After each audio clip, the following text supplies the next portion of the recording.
Bonjour à tous et bienvenue sur boursicoté.com pour ce nouveau point du CAC 40 en clôture où nous pouvons constater donc que malgré une ouverture baissière, eh bien le CAC 40 a bien avalé ici la bougie qui représente la séance précédente pour clôturer en nette hausse en gagnant plus de 25 points et 0,47% à 5348,16. Donc une bougie ici qui vient tester cette zone de résistance 5372, ce qui est assez intéressant puisqu'après ici cette phase de consolidation, on revient ici tester une résistance qui était précédemment support.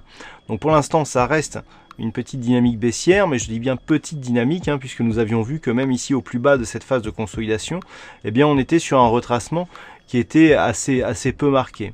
Malgré tout, les cours donc se replacent au-dessus de la moyenne mobile 20 exponentielle, et ce pour la deuxième bougie consécutive. On a donc une petite dynamique haussière ici qui est en train de se remettre en place. Du point de vue des indicateurs, on peut bien constater justement cette réorientation plutôt haussière. Même si le RSI reste neutre, le stochastique invalide la poursuite de son signal baissier en venant recroiser sa ligne de signal à la hausse. Et puis nous avons un MACD qui est en train de repasser ici dans une dynamique haussière. Les volumes, quant à eux, restent ici légèrement inférieurs à la moyenne et on a une petite hausse de la volatilité. Donc nous pouvons le voir, malgré donc sur ces indicateurs, il n'y a pas une énorme conviction, mais on revient quand même sur une petite dynamique haussière. Et ça va, je dirais, dans le suivi ici des trois bougies que nous avions eues, puisque même après ici ce point bas, on avait une petite remontée des cours. Donc là, même s'il n'y a pas un plus haut du point de vue du plus bas de cette bougie par rapport au plus bas de la bougie précédente, on voit qu'on revient ici avec une dynamique haussière sur les plus hauts et que l'on revient ici tester cette zone des 5372 points. Maintenant, il va falloir confirmer.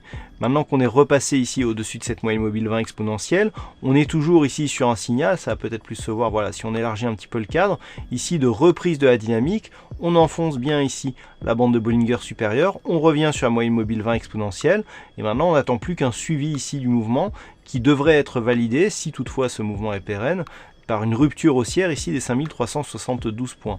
Et donc c'est dans cette attente que l'on va essayer de voir un petit peu si la poursuite de ce mouvement haussier reste possible. Et en cas de cassure, donc là ici aujourd'hui on a eu un test, en cas de cassure prochaine donc des 5372, eh bien on pourra s'attendre à un retour vers les récents points hauts significatifs et peut-être même avec un contact sur la bande de Bollinger supérieure.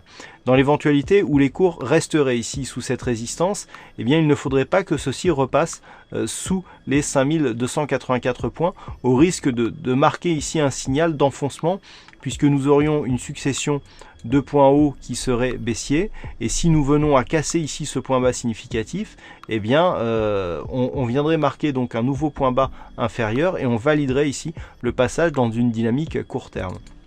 Donc premier élément ici, surveiller une éventuelle rupture haussière des 5372 points, et si ce n'est pas le cas, eh bien surveiller cette zone des 5284 points, puisqu'une cassure ici de ce support eh bien invaliderait toute reprise du mouvement haussier. Voilà ce que nous pouvons dire donc sur l'analyse technique du CAC 40 en clôture pour ce jour. Alors il y avait un fixing encore aujourd'hui et c'est Bono qui gagne sur cette session. Bravo à toi Bono. Concernant les statistiques, alors on a un nombre d'occurrences qui est encore assez faible, puisqu'on a seulement 17 occurrences sur les dernières années. Toutefois, on a là où on était plutôt haussier sur les statistiques d'hier avec un nombre d'occurrences assez similaire, on voit bien que nous avons une bougie haussière d'ailleurs sur cette séance par rapport au niveau d'ouverture. Eh bien on est plutôt sur une probabilité baissière donc sur la prochaine séance qui serait confirmée d'ailleurs sur les séances suivantes. Donc on le voit en ce moment, c'est très fluctuant sur les statistiques, la conviction n'est pas très forte, on a très peu d'occurrences, ce qui pourrait en fait expliquer la poursuite d'un mouvement, je dirais, assez hésitant. Voilà donc ce que l'on peut dire sur cette analyse technique du CAC 40 en clôture. Passez de bons trades et on se retrouve dès demain pour d'autres analyses techniques, toujours sur le site boursicoté.com.